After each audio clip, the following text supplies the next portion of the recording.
She never expected a dinner service to change her life. The chandelier above glittered like a crown, the air thick with perfume and privilege.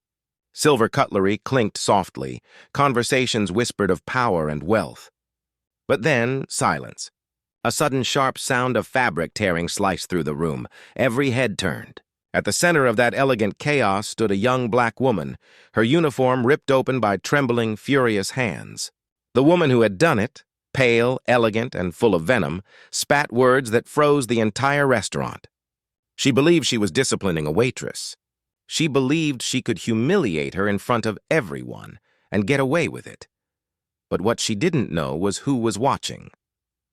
At the far end of the room, near the grand staircase, a man in a dark suit had risen to his feet. His face was pale, not from surprise, but from something deeper. Recognition. The waitress wasn't who everyone thought she was. And in a few moments, the truth would destroy everything the racist woman thought she controlled. Gasps rippled across the tables. The elite crowd, once so confident in their silence, now found themselves complicit witnesses. Cameras were raised, murmurs turned into judgment. But no one yet knew the full story. Not the restaurant, not the guests, not even the man staring from the stairs with disbelief burning behind his eyes.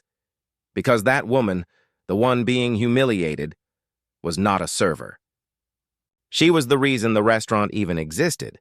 She was the soul behind the foundation funding the very gala being held that night and the woman who tore her uniform. She was married to the man now realizing he had just watched his wife's mask fall in front of the entire world.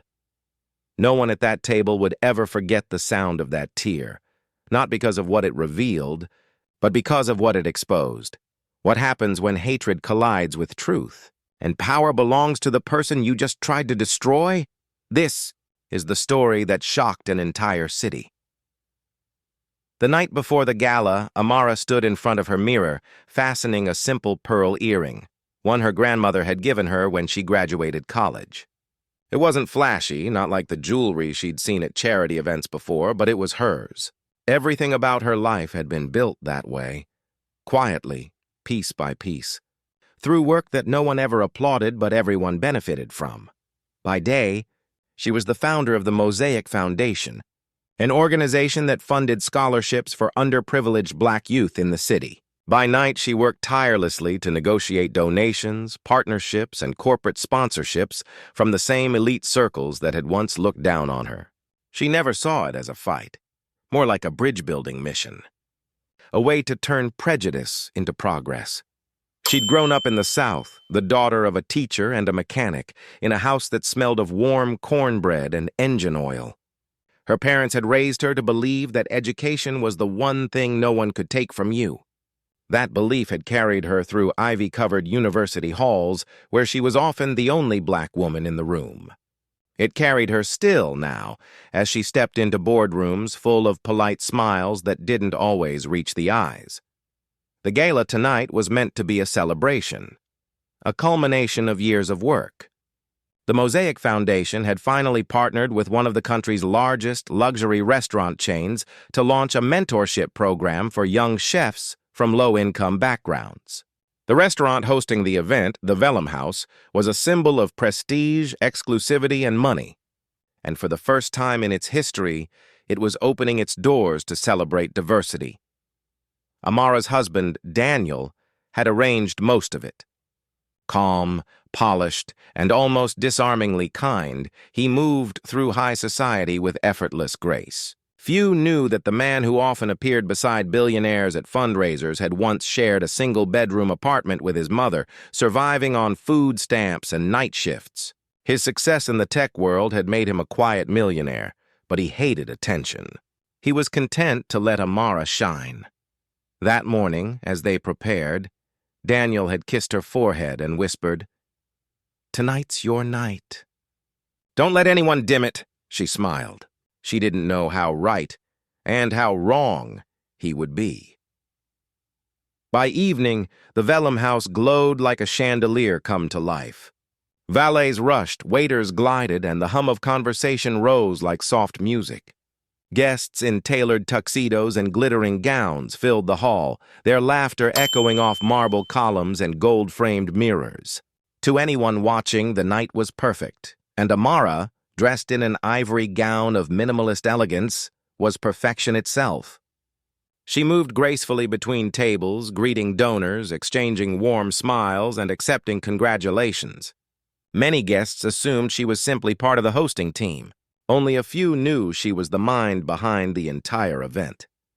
Across the room, a woman named Catherine Whitmore watched her with a glass of champagne. Catherine was the wife of Richard Whitmore, one of the largest donors of the night, a man whose signature alone could secure half a year of funding for Amara's programs. Catherine had the kind of beauty that felt cold, sculpted, controlled, almost metallic. She was known for her sharp tongue and sharper opinions, though few dared to challenge her. As Amara thanked a group of young interns near the entrance, Catherine's expression hardened. She didn't recognize her, and that bothered her. Catherine prided herself on knowing every important person in their circles. Yet this woman, elegant, confident, black, seemed to float through the room with quiet authority. To Catherine, it felt wrong. When a waiter dropped a fork nearby, Catherine's irritation deepened. "These staff never know how to behave," she whispered to a friend. The friend laughed nervously. But Amara didn't hear. She was already helping the young waiter pick up the fork, reassuring him softly that mistakes happen. It was a small act of kindness, but it was also a quiet declaration of who she was. The speeches began. Daniel spoke first, thanking guests for supporting a cause rooted not in charity but in equality. His voice carried conviction and calm power. Cameras flashed. Applause rippled through the room. Amara watched from the side, her heart swelling. She remembered the nights Daniel had stayed awake debugging code until dawn, the times they'd eaten noodles just to pay rent, the rejections, the doors slammed in their faces. Now, here they were, hosting one of the city's most prestigious events. After the speeches, dinner was served. Laughter resumed. The band played softly.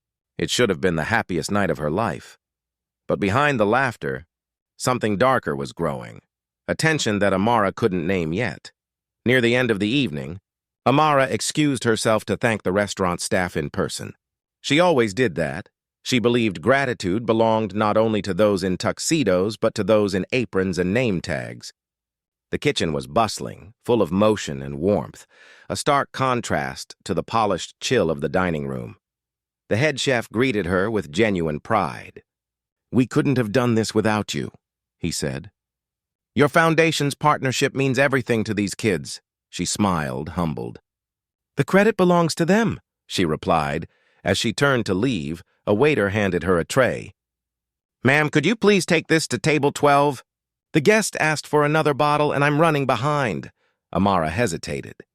Just for a moment. But she didn't mind helping. "Of course," she said kindly. She lifted the tray, straightened her posture, and walked back toward the dining room. That was the moment Catherine saw her again, this time carrying a tray. And in Catherine's mind, that confirmed it. This woman must be staff. It wasn't the first time she'd made such assumptions. But tonight, surrounded by power and status, her arrogance was magnified. Watching Amara approach table 12, Catherine's eyes narrowed. She noticed the pearl earring, delicate, understated, and mistook it for rebellion, not refinement. When Amara reached the table, Catherine's irritation found its target. "Excuse me," she said sharply, waving her hand. "We've been waiting for over 10 minutes. Is this how you people serve?" Amara blinked, taken aback. "I'm sorry. I think there's been—" But Catherine was already standing, her voice rising. "Don't talk back! Just fix it, now!" The guests at nearby tables began to glance over. The air thickened. Daniel, still across the room, turned his head slightly, sensing something off. Amara's heart pounded. Her instinct was to walk away, but she knew how quickly stories like these turned. If she reacted, she'd be labeled angry. If she stayed silent, she'd be invisible. Either way, she'd lose. So she took a breath and calmly replied, "I believe there's been a misunderstanding." Catherine's laugh was sharp, cruel. A misunderstanding? Oh, I think I understand perfectly. You're here to serve. Now do your job. The laughter nearby faltered. Forks froze in midair. The silence before the storm had begun, and from the staircase at the far end, Daniel, her husband, stood watching, frozen between disbelief and dread. He didn't know yet what would happen next. But he could feel it, that the night meant to celebrate equality was about to reveal just how fragile it really was. Because in the next few moments, the woman the world thought they knew would become the mirror reflecting everything it tried to hide. Amara steadied the tray against her palm and felt every stare sharpen around her like glass. The room, the golden light, the high mirrors, the lake of polished marble had welcomed her an hour earlier. Now it studied her. Her name had been printed on the program and spoken from the stage, yet a single assumption floated over it all and clung like smoke. She could feel it land first on her skin, then on her voice, then on the space she occupied, as if the room itself believed it had the right to decide who she was. She set the bottle on the table with practiced care. She did it not to serve, but to steady the moment, to give the shaking in her chest something small and controlled to master. Her heartbeat slowed to a hard, deliberate thud. The clatter of forks and murmurs swelled back in, the way sound returns after a shock. Across the room, Daniel was still, the only fixed point amid hundreds of moving eyes. Behind him, the staircase lifted like a stage. And for a strange second, it felt as if the entire night had been built for this exact pause. Catherine's gaze trailed after Amara, cold and appraising, a narrow ledger making new entries. She turned her wrist as if winding time back to an era when correction was considered refinement. That was the moment the air shifted. A cluster of guests leaned closer to their plates, imitating interest in the arrangement of microgreens. Others watched openly, eager for spectacle, relieved that the discomfort was not theirs to carry. A few lifted phones half hidden, an instinct born from years of witnessing without intervening. Every lens built a second room over the first, a hall of mirrors where one decision could multiply into 1,000 versions of the same harm. Amara thanked the nearest server with a small nod and stepped away. She intended to move toward the maitre d' to return the tray and then introduce the scholarship recipients to a board member who had finally arrived. The plan in her head felt neat and quiet. It had been neat the whole day. Nothing now was neat. She could feel a posture taking shape inside her, shoulders drawn, chin leveled, breath regulated, as if her body had learned long ago how to walk past danger by narrowing itself to a thread. Catherine stood. Her chair scraped stone with a sound that sliced the conversation at 3 tables. Her hand, pale and sure, reached first for the napkin, then toward the edge of Amara's sleeve. It was not a touch meant for fabric. It was a claim. The gesture said that hierarchy lived inside Catherine's bones and that the room lived inside the hierarchy. The gesture said that this was not a person it addressed, but a role. Heads lifted in waves. The band faltered mid-phrase. For an instant, Amara's grandmother's pearl was the heaviest thing she wore. Amara withheld her voice and used the only tool she trusted to hold the moment: stillness.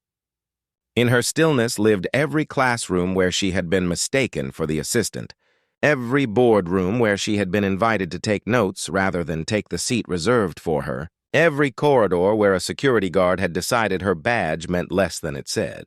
Stillness let the room catch up to its own reflection. Stillness warned that what happened next would be recorded in the air between them forever. Somewhere near the bar, a young intern clutched the program that listed Amara as keynote, eyes wide with a mixture of horror and recognition. 2 chefs peered from the kitchen pass, faces bright with the heat of service, their pride curdling into shame. The maitre d' took a small step and then hesitated. Torn between 2 masters, the guest who tipped like a monarch and the principal printed in gold, cursive on the entrance wall, hospitality. Catherine spoke in a voice designed to travel, the sort that doesn't rise so much as blade its way forward. It contained the tone of complaint polished into authority. People around the table straightened, feeling their own status safeguarded by proximity. She indicated the crease of Amara's sleeve and the bottle that had just been placed down. The phrase she used sounded like policy, like standards, like nothing personal. It landed as accusation. Amara answered without raising volume or lowering dignity.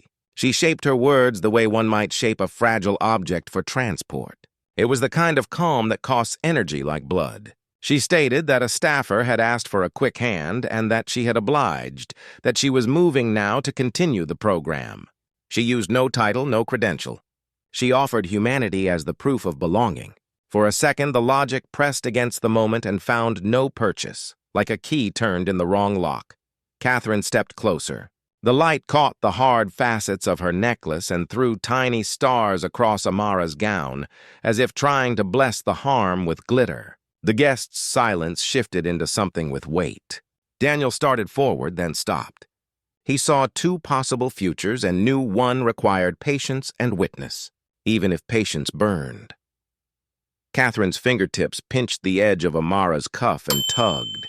Not enough to tear, but enough to announce possession. The gesture was practiced, a correction given 1,000 times to 1,000 uniforms. It was the kind of motion that reads as small to those who have never been at its receiving end. But to Amara, it opened a trap door beneath the night. A tremor ran across her ribs. She took a breath and counted a slow measure, the way she had taught scholarship students to breathe before college interviews. She pictured the faces of girls who had written to her about cafeterias and dorms, and the language of doubt spoken, fluently by those who had never earned what they inherited. A manager approached, with a trained smile and hands folded too neatly. The smile begged the situation to be simple. It asked Amara to be generous with the story she would accept about herself. It suggested that if she could just absorb a small amount of insult, the evening could settle back into its curated beauty. Amara felt the familiar transaction rise. Peace purchased with self-erasure. And then she felt something else, the quiet, pulsing knowledge of the room's real host, the mission. She had spent years drawing resources across a bridge built from her own credibility. She had watched teenagers become apprentices, apprentices become chefs, chefs return to mentor the next wave. She had taught them to walk into places designed without them and leave those places different. The foundation had paid for uniforms, knives, books, transit, and nights of sleep that would otherwise be punctured by fear. This room, with its chandeliers and signatures, was not just decor. It was a lever. If she let the night bend, the lever would bend with it. She angled her body back half a step, removing her sleeve from Catherine's reach without using force. The movement was small, but it said that boundaries existed even when ignored. Around the table, a hush dropped, as if the room itself had leaned in to hear whether dignity could be audible. The manager attempted a compromise in the currency of comfort. Perhaps the guest could be moved to a more exclusive table. Perhaps the bottle could be upgraded. Perhaps the staff could be reminded. The language of redress avoided the word that mattered: harm. Amara's eyes skimmed the room and caught the faces that looked quickly away. She recognized survival there. She also recognized approval hiding in shadow, people who admired resolve as long as it did not demand action from them. Catherine's jaw tightened. Her hand reappeared, faster, angrier. The gesture changed from correction to punishment. Fingers closed on fabric near Amara's waist where the gown met the sash. Time narrowed. Daniel's chest moved once, hard, as if his body had tried to shout without sound. A chair leg scraped somewhere like a misfired warning. The rip began as a whisper. Threads surrendered in a line so delicate it felt like a lie. Then the sound widened, a mouth opening. Gasps broke from the nearest tables, sharp and involuntary. The band stopped completely. The accordion of noise and silence folded in on itself. The torn fabric exposed not just skin, but the idea of belonging. Across smartphones and watchful eyes, the image arranged itself into the story some people already believed, that service, order, and hierarchy required humiliation to maintain their shine. It was not a misunderstanding now. It was a choice made visible. For a heartbeat, Amara felt the weight of every gaze convert into heat against her side. Shame arrived right on time, eager to volunteer. She felt it step up like an old colleague, ready to translate the moment into a script she knew by muscle memory. Minimize, apologize, disappear. But something older than shame answered. It carried her grandmother's kitchen, the smell of cornbread, the sound of a radio sermon about a dignity no one can grant or revoke. It carried classrooms and first-generation badges and the trembling joy of acceptance letters opened under flickering kitchen lights. It reminded her that children would watch this clip later, with captions crawling across their screens, and choose whether to shrink or stand. She straightened. The posture did not deny pain. It displayed it in full and refused to offer the aggressor the gift of collapse. Murmurs rippled, some admiring, some resentful, that a spectacle had refused its assigned ending. The maitre d' finally moved with purpose. He reached Catherine first, not Amara, a choreography learned from years of profit and complaint. He adopted the tone of discreet authority and guided Catherine back a step. He gestured toward a side lounge where grievances could be soothed with dessert menus and hushed apologies shaped like favors. Catherine bristled, scandalized that anyone would interrupt her mid-lesson. She pointed again toward Amara, this time not to correct but to remove. Security arrived the way luxury summons it, smooth and unthreatening, in suits that looked more like concierge uniforms. Their eyes flitted between donor and target, calculating risk and outcome. One glanced at the general manager, who stood at the room's edge with a half-raised hand and the bone-deep look of someone hearing the arithmetic of lawsuits in his head. Amara sensed the next move long before anyone made it. She had stood at this intersection before, the fork where a story turns from insult to expulsion.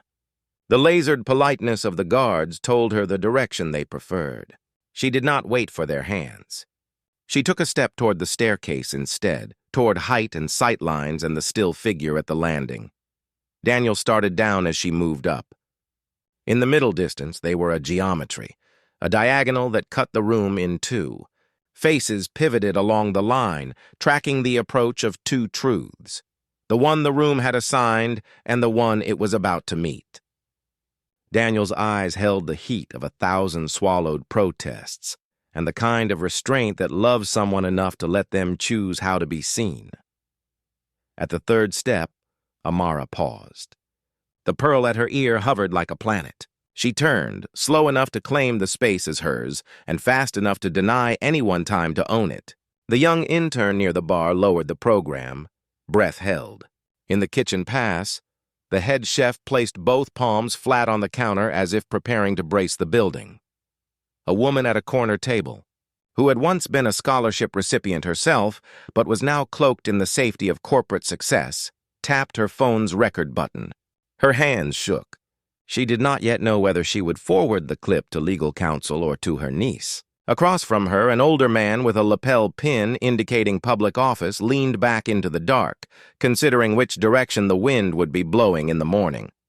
The general manager found his voice first. It was warm with practiced sorrow. He announced that, regrettably, there had been a disruption. He thanked the guests for their patience while the situation was addressed. He assured the room that standards would be maintained.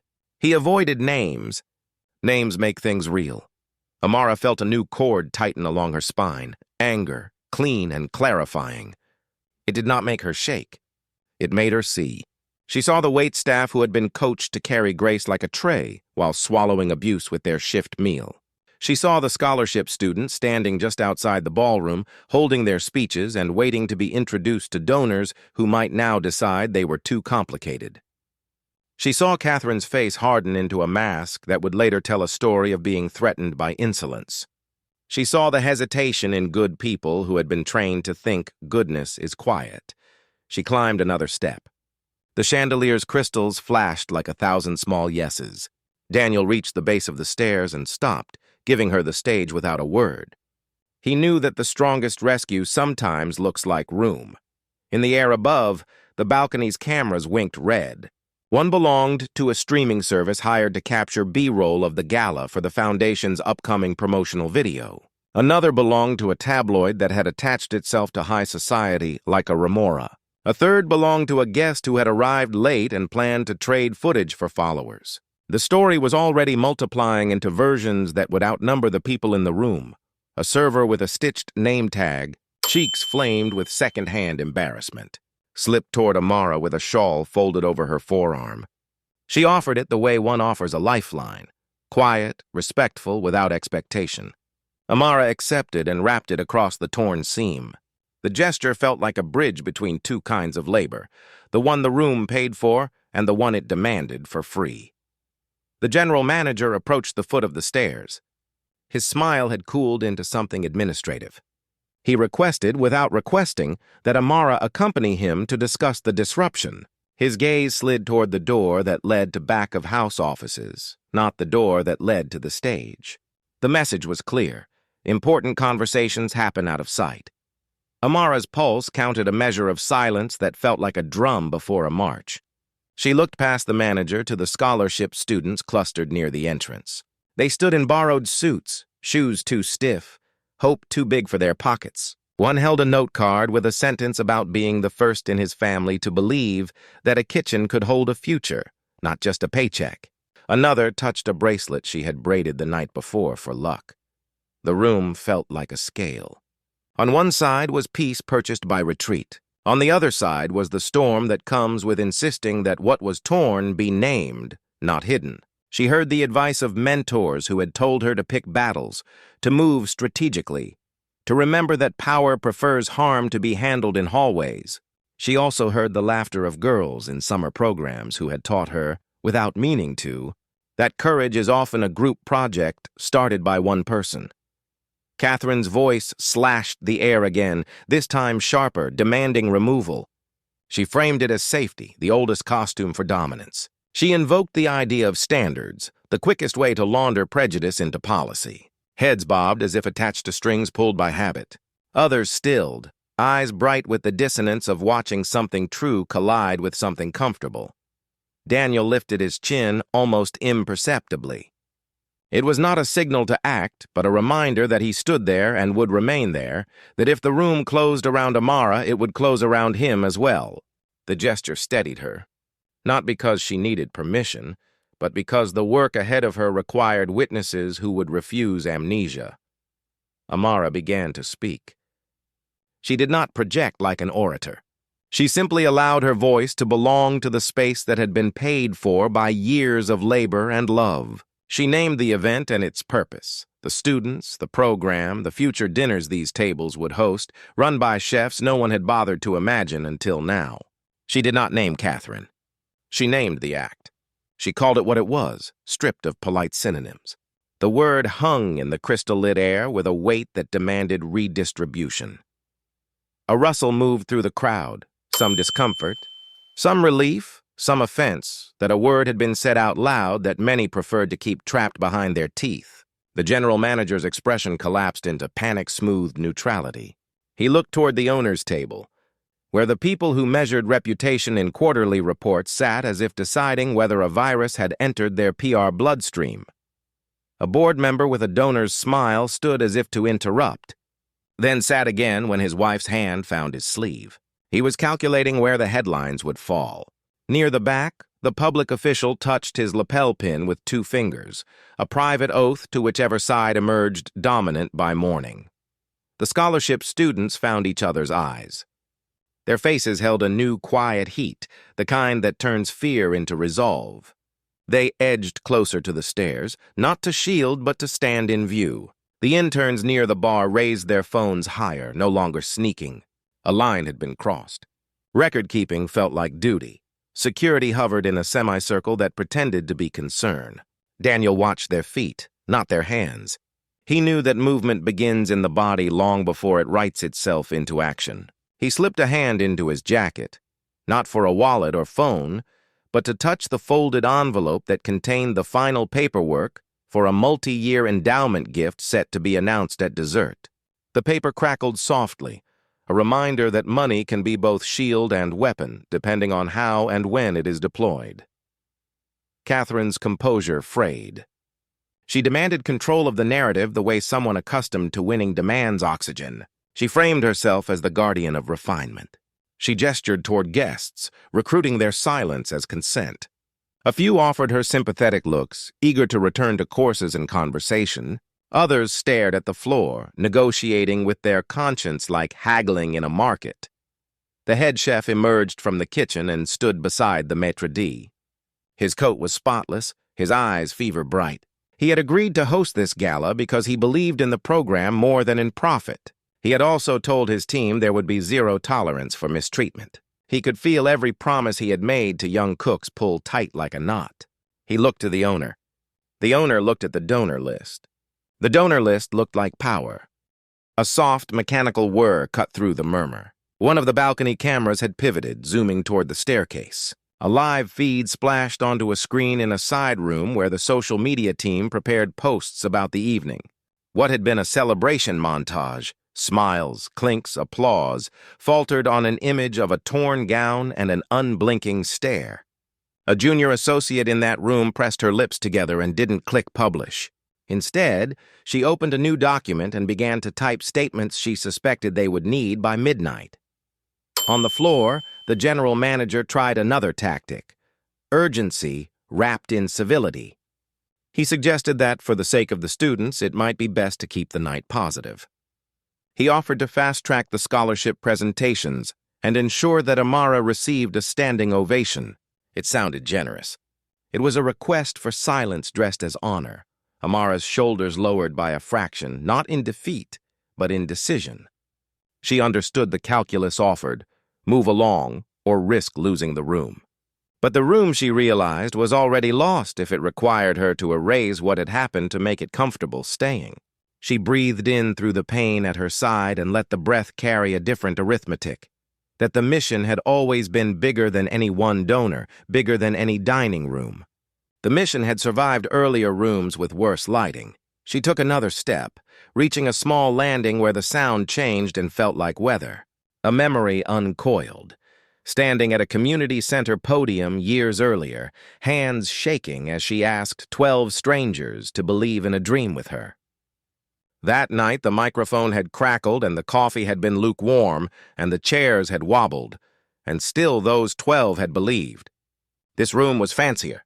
The belief required was the same. She lifted her chin. She spoke again, this time not as a host, but as a witness. She named the pattern the easy confusion of black dignity with service, the speed with which correction becomes punishment when performed on certain bodies, the way institutions prefer remediation to accountability. She described, not with rage but with precision, the cost of swallowing moments like this, a cost paid in ulcers, lost sleep, smaller dreams, and rooms that stay exactly as they have always been. Her words threaded through the crystal light and landed where they could, on open hearts like seeds, on closed ones like hail. Somewhere in the back, a guest began to clap. A solitary sound, then stopped, embarrassed to be first. The silence that followed held the shape of something that might become courage if enough people breathed into it. Catherine felt that shape as a threat. She called out for security again, insisting that order be restored. Her voice broke on the word order. The break carried through microphones that weren't even on. Daniel's gaze flicked to the owner, then to the head chef.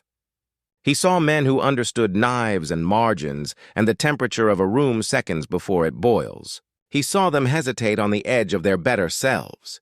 He knew exactly what it would take to tip them. He reached into his jacket and closed his fingers around the endowment envelope. The paper felt like a switch. He did not move yet. He would not let money be the first language spoken on his wife's behalf, but he was ready to let it be the second. At the entrance, the scholarship students took a collective step forward. The motion was small but synchronized, the way a flock turns as if pulled by one thought.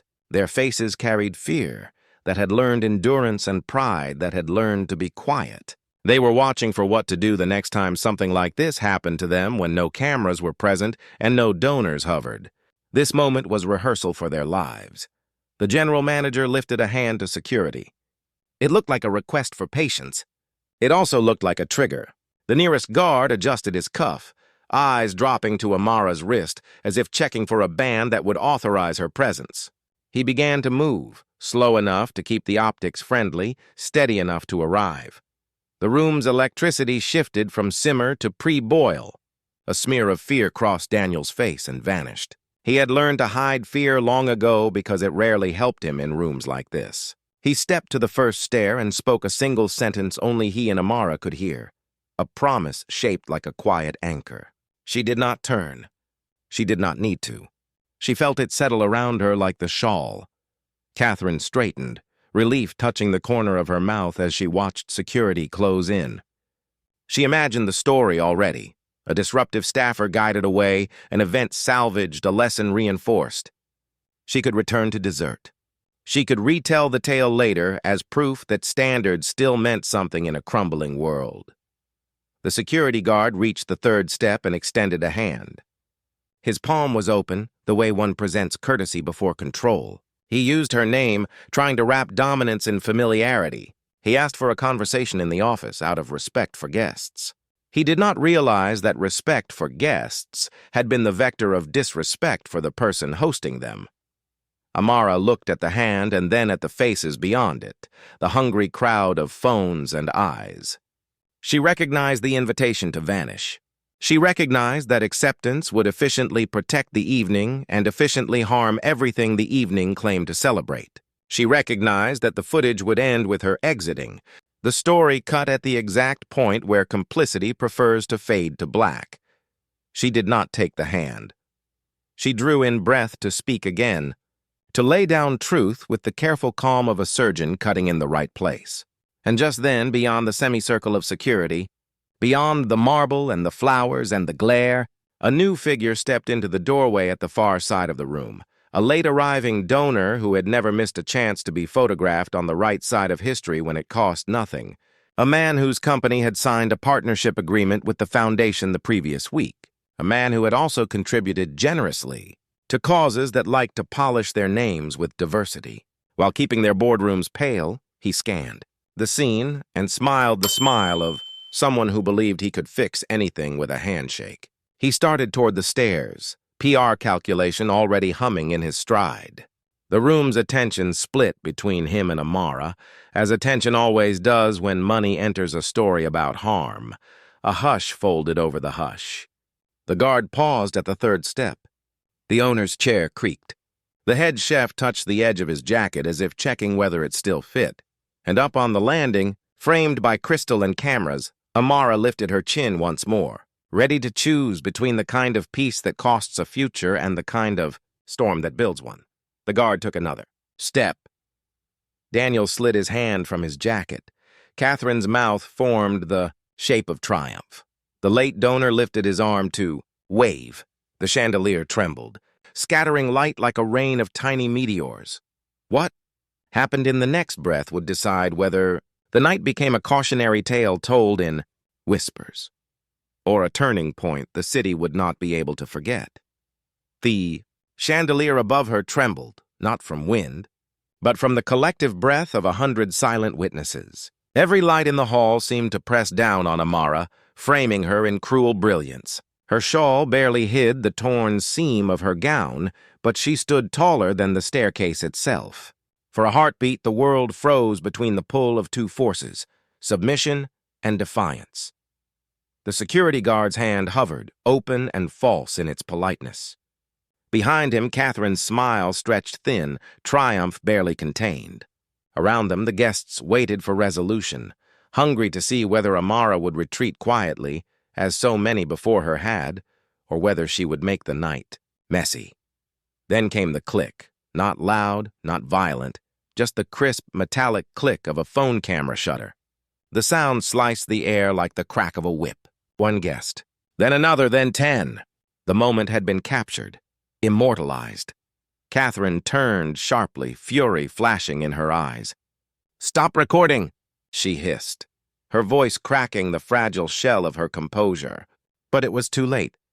The story was already being written, not by her, but by the countless lenses pointed toward the stairs. And for the first time, Catherine's power began to shrink. Amara felt something stir deep inside her, not rage, not vengeance, but clarity. All her life she had learned to balance grace on the edge of injustice, to smile through humiliation, to correct cruelty with kindness. But this This was different. This was not about her alone. It was about every woman who had swallowed the same poison and called it professionalism. Every person who had been told their place and forced to thank the person who confined them there. Her pulse steadied. She met the guard's eyes. "If you touch me," she said quietly, her voice trembling with control, "you will touch the woman who built this night." The room inhaled sharply. The guard froze. Something in her tone, the precision, the authority, didn't match the dress or the tray or the narrative he'd been handed. His hand wavered. His eyes darted to the general manager for direction. Catherine noticed the hesitation and lunged forward, her control slipping completely. "She's lying!" she shouted. "She's just a—" She didn't finish the word, because Daniel's voice cut through the room like thunder. Enough. Every head turned. The man from the staircase, the one who had watched, waiting, calculating, descended slowly, each step echoing like a drumbeat. His calm was terrifying. His face betrayed no rage, only a cold certainty that made even the chandeliers seem to flicker. He stopped beside his wife, slipping one arm around her shoulders, not as a shield, but as a statement. The torn silk against his black suit told the story before his words did. "This woman," he said evenly, his gaze locking on Catherine, "is not a waitress. She is my wife." The silence that followed was absolute. Forks, breaths, hearts, all paused. The words rippled through the crowd like a shockwave. Catherine's lips parted, but no sound emerged. The arrogance that had animated her only moments ago evaporated, leaving her face hollow and pale. Her eyes darted around the room, seeking an ally, a way out, but found only distance. Daniel didn't stop there. "She is the founder of the Mosaic Foundation, the very reason we're gathered tonight. The scholarships, the partnerships, the outreach programs you applauded an hour ago, they all exist because of her." He turned slightly toward the guests, his voice tightening. "And you all stood here and watched as she was humiliated in the very house she helped build." The truth landed with a physical weight. Shame rippled across the crowd. Some lowered their eyes. Others stared in stunned silence. A few finally looked at Amara not as a spectacle, but as a mirror. Catherine staggered back a step. I didn't know," she stammered, her voice barely a whisper. "I thought that she was beneath you." Amara's voice, quiet but razor-sharp, cut her off. "That's the point, isn't it? You didn't need to know. You just needed to assume." Her words hung there, measured, deliberate, final. The energy in the room shifted. The narrative Catherine had built in seconds began to unravel just as fast. Guests turned away from her, whispering. The guards lowered their hands. Even the manager's corporate smile collapsed under the weight of exposure. And then the sound that none of them expected, applause. It began timidly, from the scholarship students at the back, then from the staff who had been watching, trembling with silent solidarity, then from one guest, then another. Within moments, the entire room was clapping, not in celebration, but in atonement. Catherine's composure shattered. "This is ridiculous," she screamed, her voice trembling between rage and panic. "You're all taking her side because she—" But she stopped herself again. The word hovered at the edge of her tongue like poison, and she saw, for the first time, the reflection of what she had become. Daniel turned to her. His voice was ice. "You wanted to expose someone tonight, Catherine. Congratulations. You did." For a moment, time seemed to fracture. The applause faded.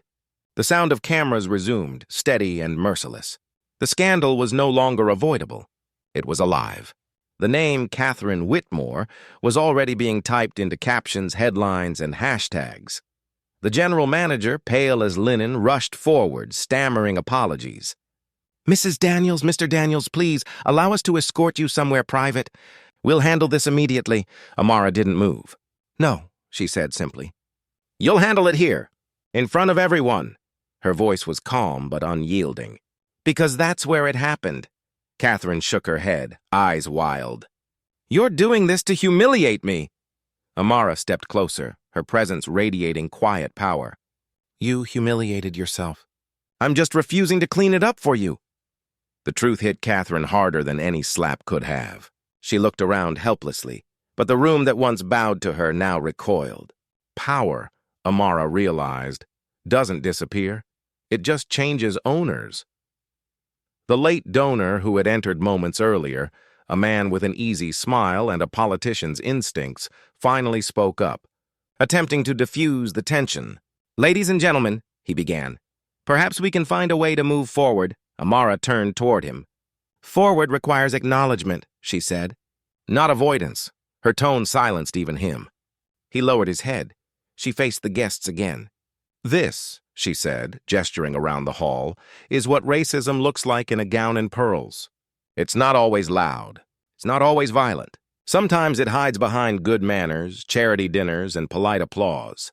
It lives in the comfort of those who think their assumptions are harmless. Her eyes scanned the crowd. Lawyers, investors, philanthropists, each one suddenly aware of the invisible weight they carried. And tonight, she continued, her voice gaining strength, you all saw what happens when that comfort is challenged. Some of you looked away. Some of you filmed. But I need you to remember one thing. Silence is also a choice. The line hit like thunder. The applause that followed wasn't polite this time. It was raw, trembling, and real. Even the chef in the back emerged, still wearing his apron, to join in. Catherine could only watch as the tide turned completely. Her world, the insulated, unexamined one, was gone. The man beside her, her husband Richard, who had built his reputation on public decency, quietly placed his napkin on the table and stood up. I'm so sorry, he said softly, looking at Amara. For her, for all of it. And then, to everyone's astonishment, he turned and walked out, leaving his wife behind. The guests parted like water as Amara descended the stairs beside Daniel. The torn gown swayed gently around her legs, but she didn't hide it. She wore it like a badge. When they reached the floor, the scholarship students rushed to her, tears glimmering in their eyes. We saw everything, one whispered. We'll never forget. Amara smiled faintly, resting a hand on the girl's shoulder. Good, she said. That means you'll never repeat it. Across the room, the staff, servers, chefs, cleaners, stood a little taller. It wasn't just her victory. It was theirs. For once, they weren't invisible. But even amid the quiet triumph, Amara knew this wasn't over. Tomorrow, there would be headlines, debates, backlash, people twisting the story to protect their comfort. But for tonight, she had done what so many never could. She had forced truth into the open and made the world look at it. Daniel leaned close, his voice low enough for only her to hear. You didn't just change a room tonight, he said. You changed the story. She looked around at the faces, the guilty, the humbled, the awakened, and realized he was right. The night had begun as a celebration of privilege, but it had ended as a mirror no one could escape. Catherine, pale and trembling, whispered something no one caught. Her words were swallowed by the murmurs around her. Amara turned one last time to face her. I hope, she said quietly, you remember this the next time you think someone's worth can be measured by the color of their skin or the title you give them. And with that, she walked away. The crowd parted again, cameras flashing like lightning in a summer storm. Each flash captured the same image, the woman they had once mistaken for a servant walking out as the most powerful person in the room. Behind her, Catherine collapsed into a chair, surrounded by everything she had built and nothing that could save her. The whispers grew louder now, not of gossip, but of reckoning. People who had once clapped for her began quietly drafting apologies, statements, excuses. But deep down, they all knew this wasn't just about Catherine. It was about them. Outside, the night air was cold and sharp. Amara and Daniel stepped onto the marble steps, the city lights flickering below. Somewhere behind them, the sound of applause continued, a mix of gratitude and guilt. Amara looked up at the sky, exhaling slowly. Do you think they'll change? She asked. Daniel glanced at her. Maybe not all of them, he said, but the ones who saw you tonight, the ones who felt what you made them feel, they'll never forget. She nodded. The wind caught her shawl, tugging it gently. Beneath it, the torn seam fluttered like a scar, visible, unashamed, alive. A limousine pulled up, but she didn't move immediately. She turned back toward the glowing windows of the restaurant where shadows moved like echoes of a world still learning. Her voice was barely above a whisper. "It's strange," she said, "how something can break, and still be the most honest thing in the room." Daniel squeezed her hand. "Maybe that's how change starts," he said softly, with a tear. She looked down at their joined hands, brown against white, scar against silk, and for the first time that night, she smiled, but as the cameras outside began flashing again, one question hung in the cold air, unspoken but heavy. Would the world remember this as justice, or just another scandal they'd scroll past tomorrow? The night had ended, but the reckoning had only begun. The next morning, sunlight spilled across the city like forgiveness that hadn't yet been earned. News trucks were already parked outside the Vellum house. The story had gone viral overnight. A single clip, 34 seconds of humiliation and truth, had done what speeches, marches, and petitions often could not. It made people look. The guard froze. Something in her tone, the precision, the authority, didn't match the dress or the tray or the narrative he'd been handed. His hand wavered. His eyes darted to the general manager for direction. Catherine noticed the hesitation and lunged forward, her control slipping completely. "She's lying!" she shouted. "She's just a—" She didn't finish the word, because Daniel's voice cut through the room like thunder. Enough. Every head turned. The man from the staircase, the one who had watched, waiting, calculating, descended slowly, each step echoing like a drumbeat. His calm was terrifying. His face betrayed no rage, only a cold certainty that made even the chandeliers seem to flicker. He stopped beside his wife, slipping one arm around her shoulders, not as a shield, but as a statement. The torn silk against his black suit told the story before his words did. "This woman," he said evenly, his gaze locking on Catherine, "is not a waitress. She is my wife." The silence that followed was absolute. Forks, breaths, hearts, all paused. The words rippled through the crowd like a shockwave. Catherine's lips parted, but no sound emerged. The arrogance that had animated her only moments ago evaporated, leaving her face hollow and pale. Her eyes darted around the room, seeking an ally, a way out, but found only distance. Daniel didn't stop there. "She is the founder of the Mosaic Foundation, the very reason we're gathered tonight. The scholarships, the partnerships, the outreach programs you applauded an hour ago, they all exist because of her." He turned slightly toward the guests, his voice tightening. "And you all stood here and watched as she was humiliated in the very house she helped build." The truth landed with a physical weight. Shame rippled across the crowd. Some lowered their eyes. Others stared in stunned silence. A few finally looked at Amara not as a spectacle, but as a mirror. Catherine staggered back a step. I didn't know," she stammered, her voice barely a whisper. "I thought that she was beneath you." Amara's voice, quiet but razor-sharp, cut her off. "That's the point, isn't it? You didn't need to know. You just needed to assume." Her words hung there, measured, deliberate, final. The energy in the room shifted. The narrative Catherine had built in seconds began to unravel just as fast. Guests turned away from her, whispering. The guards lowered their hands. Even the manager's corporate smile collapsed under the weight of exposure. And then the sound that none of them expected, applause. It began timidly, from the scholarship students at the back, then from the staff who had been watching, trembling with silent solidarity, then from one guest, then another. Within moments, the entire room was clapping, not in celebration, but in atonement. Catherine's composure shattered. "This is ridiculous," she screamed, her voice trembling between rage and panic. You're all taking her side because she—" But she stopped herself again. The word hovered at the edge of her tongue like poison, and she saw, for the first time, the reflection of what she had become. Daniel turned to her.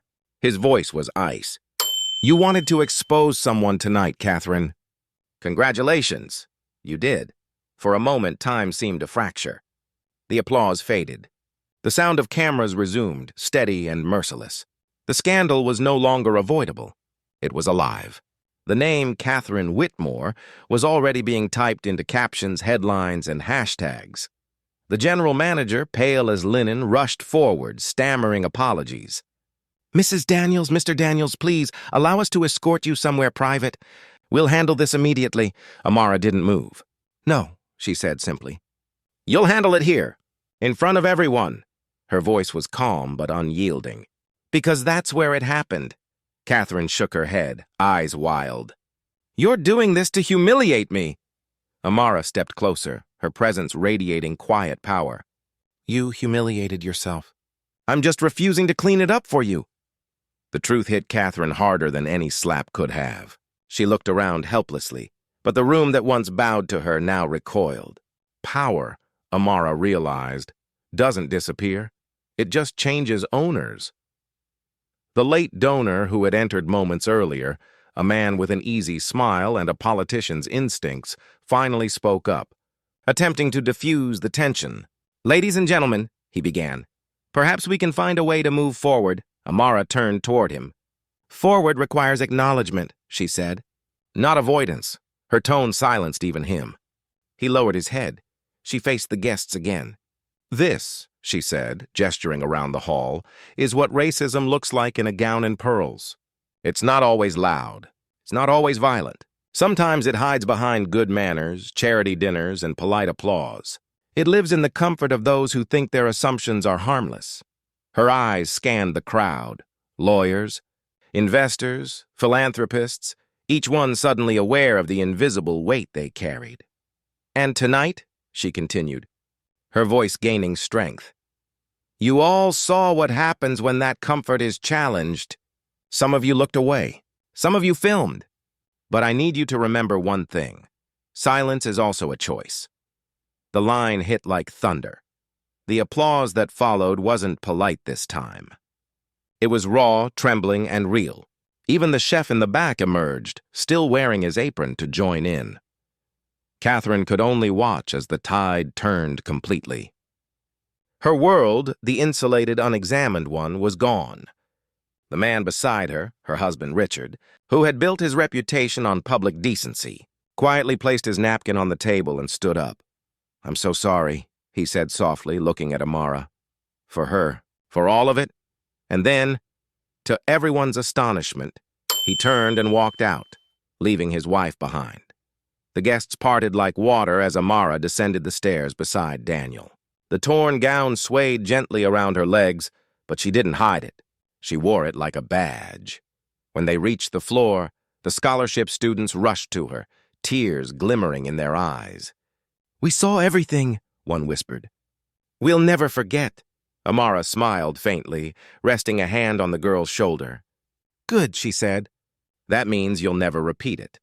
Across the room, the staff, servers, chefs, cleaners, stood a little taller. It wasn't just her victory. It was theirs. For once, they weren't invisible. But even amid the quiet triumph, Amara knew this wasn't over.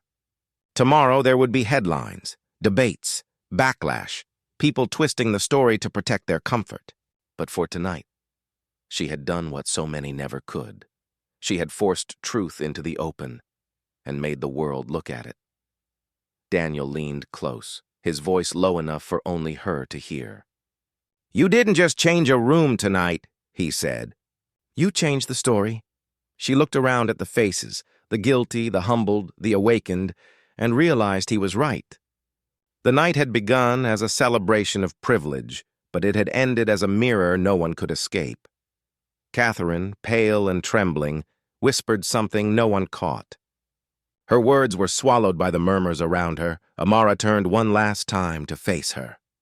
"I hope," she said quietly, You remember this the next time you think someone's worth can be measured by the color of their skin or the title you give them. And with that, she walked away. The crowd parted again, cameras flashing like lightning in a summer storm. Each flash captured the same image, the woman they had once mistaken for a servant walking out as the most powerful person in the room. Behind her, Catherine collapsed into a chair, surrounded by everything she had built and nothing that could save her. The whispers grew louder now, not of gossip, but of reckoning. People who had once clapped for her began quietly drafting apologies, statements, excuses. But deep down, they all knew this wasn't just about Catherine. It was about them. Outside, the night air was cold and sharp. Amara and Daniel stepped onto the marble steps, the city lights flickering below. Somewhere behind them, the sound of applause continued, a mix of gratitude and guilt. Amara looked up at the sky, exhaling slowly. "Do you think they'll change?" she asked. Daniel glanced at her. "Maybe not all of them," he said. "But the ones who saw you tonight, the ones who felt what you made them feel, they'll never forget." She nodded.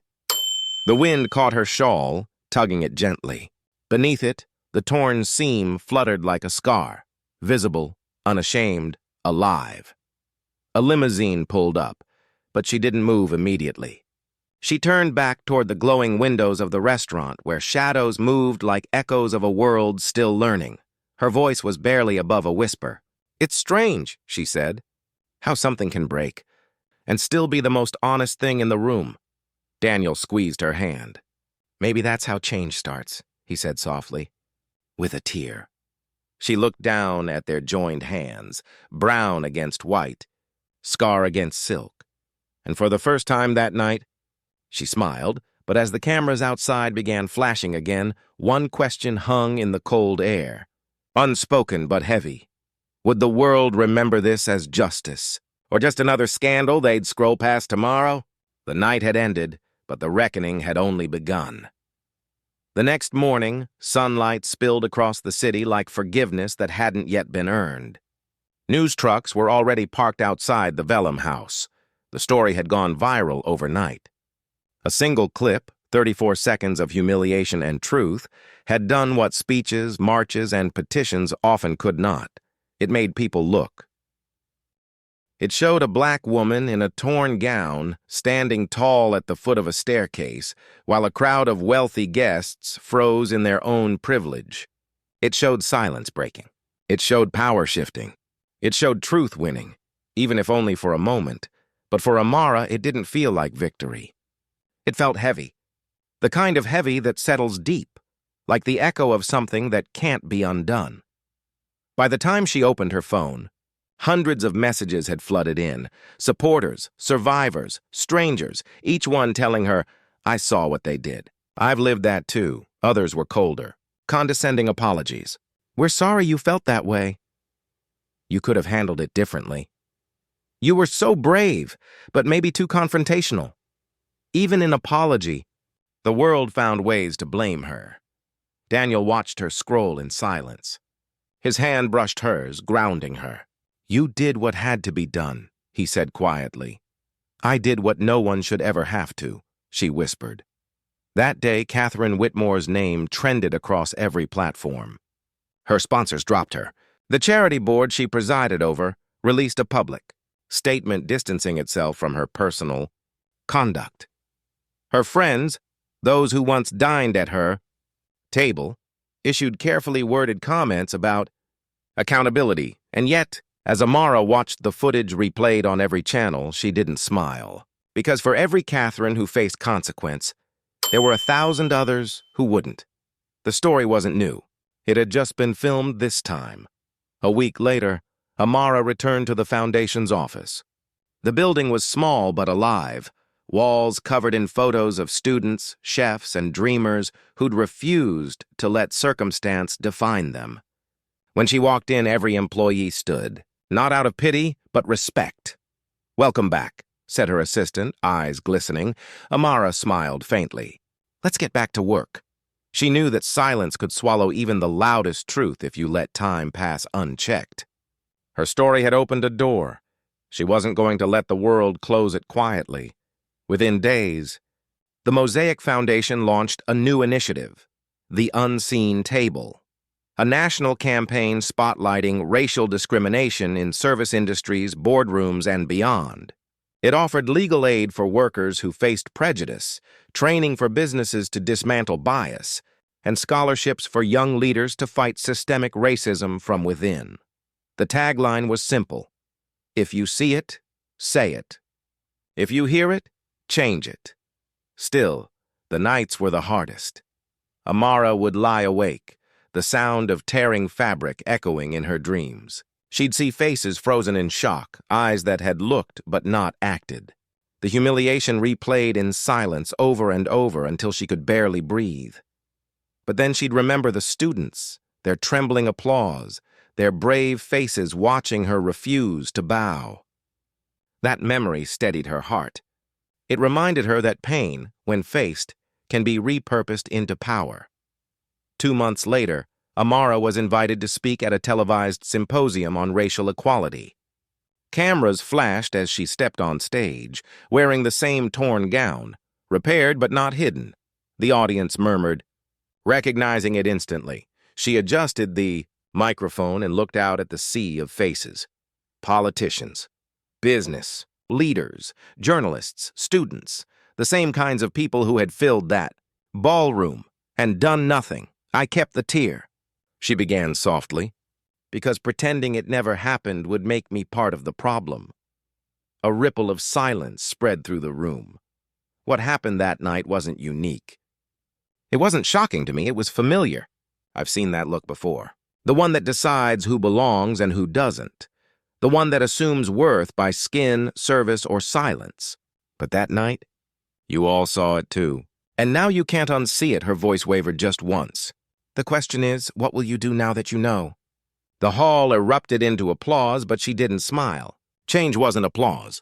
Change was what came after. Back at home, the messages continued.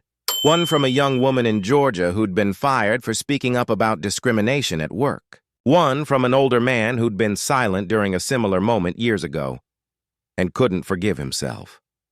And one from a restaurant owner who had rewritten his entire training policy after seeing her speech. Every story was a reminder. One moment can ignite a movement. Catherine, meanwhile, had disappeared from public life. No interviews, no apologies, just silence. But silence has its own kind of consequence. Rumors spread. Her husband had filed for separation. Her memberships revoked. Her name quietly erased from charity walls she'd once dominated. Some said she moved away. Others said she stayed but no longer went out. Either way, the empire she'd built on appearances had crumbled. But Amara didn't gloat. Because she knew this wasn't about one woman's downfall. It was about an entire system that allowed people like her to believe cruelty was just correction. Catherine had fallen from grace. But grace was never hers to give. Months passed. The video's fire began to cool, replaced by new scandals, new outrage. The world moved on, as it always does. But beneath the surface, something had shifted. In classrooms, teachers replayed her speech. In offices, managers held uncomfortable conversations about bias. In kitchens, waiters whispered her name as quiet proof that standing up was possible. And in the city where it all began, the Vellum House reopened under new management. A framed photo hung in the entrance, Amara standing on the stairs that night, shawl draped, eyes fierce. Below it, a plaque read, "Equality is not served, it's demanded." A year later, Amara walked past that restaurant on her way home. She paused outside, watching new faces, young, diverse, vibrant, move gracefully between tables. There was laughter, chatter, life. For the first time, she smiled. She didn't go in. She didn't need to. The change was already there. Daniel joined her on the sidewalk, their hands brushing. "You did it," he murmured. She shook her head. "We did it. Everyone who refused to look away?" He nodded. Still, that night took everything. She glanced at him, eyes soft but steady. Sometimes it takes everything to make the world see. As they walked away, the city lights reflected off the repaired seam of her gown peeking beneath her coat. It shimmered faintly, A scar turned into a symbol. That's the thing about injustice. It tries to silence, to shrink, to humiliate. But when faced head-on, it exposes itself instead. Amara had become a symbol, but she never wanted to be one. She just wanted to live in a world where dignity wasn't something you had to defend. And maybe someday, she would. Because this story was never just about a woman in a restaurant. It was about every worker told to smile through insult. Every child taught to be twice as good just to be seen as equal. Every person who had to wear resilience like armor just to survive a normal day. It was about the millions who carry the same invisible weight and the millions more who walk past them, pretending not to see. That night, in one act of arrogance, Catherine had revealed something far bigger than herself. The fragility of privilege when confronted by truth. And Amara had revealed something far stronger, the unbreakable power of dignity. Weeks later, a letter arrived at the Mosaic Foundation, handwritten, no name. It read, "I was there that night. I didn't speak up. I wanted to, but I was afraid. Watching you stand there changed me. I can't erase my silence, but I promise it won't happen again." Amara folded the letter gently and placed it in a box labeled Keep. She didn't need the sender's name. The apology itself was the proof that change, though slow, was spreading. The world didn't fix itself overnight. Racism didn't vanish because one woman refused to bow. But every act of courage leaves a crack in the wall of indifference, and through those cracks, light always finds its way, and maybe, just maybe, somewhere another woman would remember her face, her steadiness, her defiance, and choose not to stay silent. That was enough. That evening, Amara visited her parents' old home in the South. The same creaky porch, the same smell of pine and worn-out dreams. She stood in the yard hearing her father's voice in memory. "They'll try to take your worth from you, Amara. Don't let them decide what you're worth." She smiled sadly. "I didn't, Dad," she whispered to the wind. "Not this time." She looked up at the sky, twilight melting into stars. The world was still broken, still unjust. But somewhere, somehow, it was beginning to heal. Because of one moment, one voice, one refusal to be small. And as the narrator's voice fades, the screen could show real faces. Ordinary people standing tall after ordinary acts of resistance. Workers, students, mothers, fathers, waiters, each one holding a card that reads, "I refuse to stay silent." The music swells, soft, emotional, hopeful. Then Amara's voice, calm but resolute, breaks through. Racism doesn't always wear hate on its face. Sometimes it hides in politeness, in power, in silence. But the moment you name it, you strip it of its disguise. So the next time you see injustice, don't look away. Don't wait for someone else to speak. Because silence, she pauses, is the loudest weapon it has. The screen fades to black. Text appears, inspired by countless true stories. Speak up, stand firm, be the change. And then, one final line, white letters against the dark. If you were in that room, what would you have done?